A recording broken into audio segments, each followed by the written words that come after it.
Di balik toga, di balik palu sidang yang selama ini kita yakini sebagai simbol keadilan, tersingkaplah fakta kelam.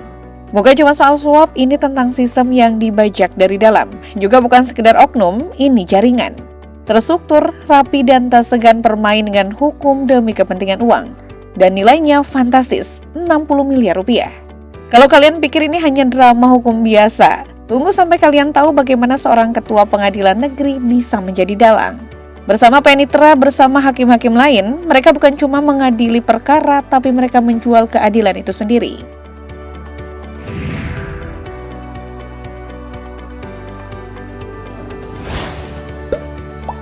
Oke, kasus suap ini kalau kita tarik, semuanya bermula dari upaya 3 perusahaan sawit raksasa, Wilmar Group, Permata Hijau, dan Musimas Group, yang tengah terjerat kasus ekspor minyak goreng pada periode Januari 2021. Hingga Maret 2022. Jaksa kemudian menuntut ketiga korporasi ini membayar uang pengganti dan denda dengan total mencapai lebih dari 17,7 triliun rupiah, serta penutupan operasional selama maksimal 1 tahun. Ancaman yang besar, jadi jangan heran kalau uang besar pun digelontorkan. Lewat pengacaranya pengaturan putusan disampaikan, dana besar pun disiapkan diberikan dalam dolar dan dibungkus dalam janji lepas dari jerat hukum. Nah, disinilah peran ketujuh tersangka ini. Mulai dari pengacara Marcella Santoso dan Arianto sebagai kuasa hukum korporasi yang memberikan uang kepada Muhammad Arif Nuryanta, yang saat itu menjabat sebagai wakil ketua PN Jakarta Pusat. Tapi uang ini tidak diberikan langsung ke Hakim Muhammad Arif, melainkan lewat perantara Panitra Wahyu Gunawan. Selanjutnya, Arif menunjuk 3 majelis hakim untuk menangani perkara ini, yang terdiri dari Juyanto sebagai ketua majelis, Agam Syarif Burhanuddin sebagai anggota, dan Arif Muhtarom sebagai hakim ad hoc. Sebenarnya awalnya pengacara Marcella dan Arianto hanya menawarkan 20 miliar, tapi kemudian Arif meminta agar nominal uang ditingkatkan menjadi 3 kali lipat, yakni 60 miliar. Artinya ada semacam tawar-menawar putusan hukum dan ini sepertinya terlihat lumrah. Uang ini pun diberikan dalam bentuk pecahan US dollar, Agam Syarif Baharudin, Ali Muhtarom, dan Juyamto. Kemudian pertama kali menerima suap dari Arif sebesar 4,5 miliar dalam bentuk dolar yang dibagi rata untuk ketiganya. Uang suap tahap kedua diberikan Arif juga dalam bentuk dolar yang nilainya itu mencapai 18 miliar. Sementara sisanya yakni 37,5 miliar ini yang belum jelas kemana. Wahyu Gunawan yang menerima bagian sebesar 50 ribu dolar dari Arif dan sisanya ini yang masih terus didalami. Sampai pada sidang putusan 19 Maret 2025, Majelis Hakim memang menyatakan kalau ketiga perusahaan tersebut terbukti melakukan pemberian fasilitas ekspor CPO dan turunannya sesuai dengan jaksa penuntut umum. Akan tetapi, Hakim menilai perbuatan itu bukan merupakan tindak pidana sehingga para terdakwa dilepas dari segala tuntutan.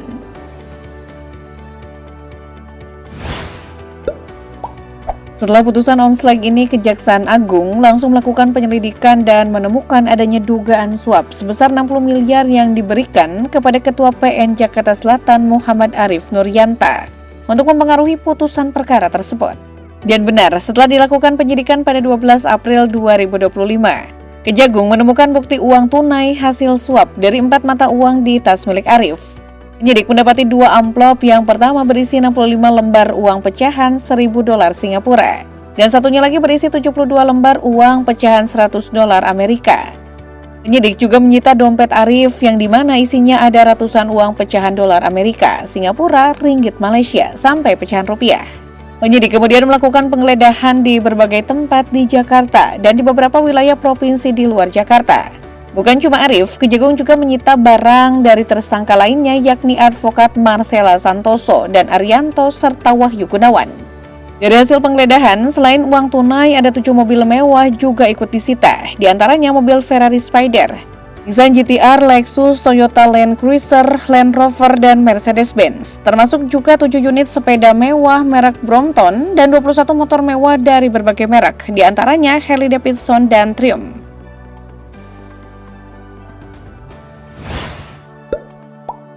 Atas tindakan yang dilakukan, Muhammad Arif Nuryanta bersama dengan tersangka lainnya telah dilakukan penahanan. Soal hukuman nantinya, Muhammad Arif Nuryanta bersama dengan tersangka lainnya kemungkinan akan menghadapi ancaman hukuman maksimal penjara seumur hidup, tergantung pada pembuktian dan pertimbangan hukum dalam proses peradilan nantinya. Lalu bagaimana dengan putusan onsleg yang dikeluarkan oleh Majelis Hakim pada 19 Maret 2025? Untuk ini Mahkamah Agung menyatakan bahwa putusan lepas tersebut belum berkekuatan hukum tetap karena adanya upaya hukum kasasi dari Jakarta Penuntut Umum. MA akan memeriksa dan mengadili kembali perkara ini di tingkat kasasi. Jadi putusan lepas terhadap ketiga korporasi bisa dibatalkan dan bisa dijatuhi hukuman sesuai dengan tuntutan awal yang diajukan oleh jaksa. Bahkan bisa diperberat dengan adanya bukti suap yang dilakukan. Soal vonis ketiga korporasi, sebelumnya jaksa penuntut umum menuntut 3 perusahaan untuk membayar denda dan uang pengganti atas kerugian perekonomian negara. Wilman Group dituntut untuk pengganti 11,8 triliun rupiah dan denda 1 miliar rupiah. Jika tidak dibayarkan, harta selaku direktur bisa disita dan dilelang dengan ancaman pidana penjara selama 19 tahun. Musimas Group dituntut uang pengganti sebesar 4,8 triliun rupiah dan denda 1 miliar rupiah. Jika tidak dibayarkan, harta kelima pengendali Musimas Group akan disita untuk dilelang dengan ancaman pidana penjara masing-masing selama 15 tahun. Sementara Permata Hijau Group dituntut sebesar 937 miliar rupiah, yang mana jika tidak dibayarkan, harta selaku pengendali korporasi tersebut dapat disita dengan ancaman pidana penjara selama 12 bulan. Kejagung juga sementara menyelidiki sumber dan aliran dana 60 miliar ini. Penyidik menelusuri apakah dana dibagikan atau masih dikuasai oleh Ketua Pengadilan Negeri Jakarta Selatan, Muhammad Arif Nuryanta. Termasuk juga apakah ada pihak lain yang turut terlibat.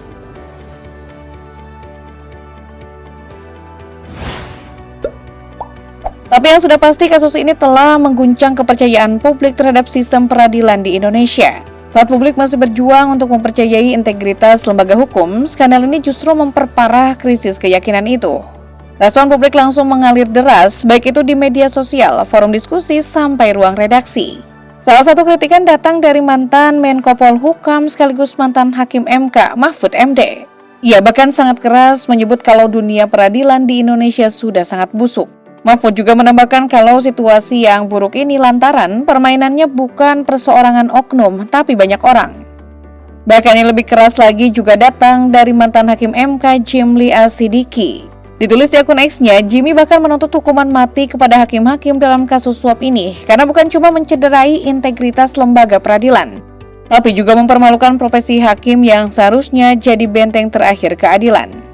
Begitu juga dengan respon pengamat hukum dan pembangunan Harjono Wiwoho.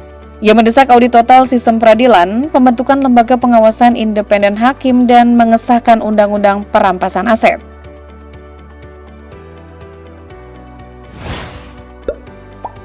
Itu memang betul, kasus suap yang mengguncang Pengadilan Negeri Jakarta Selatan telah menjadi alarm keras bagi sistem hukum Indonesia. Bukan kali pertama publik dibuat kecewa, tapi kasus ini jadi momentum penting. Sudah saatnya reformasi hukum tak lagi sebatas slogan. Lalu bagaimana langkahnya? Nah, langkah pertama itu tadi, mendesak untuk memperkuat sistem pengawasan terhadap hakim.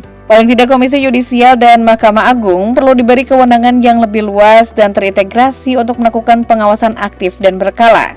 Bukan sekedar menunggu laporan masyarakat.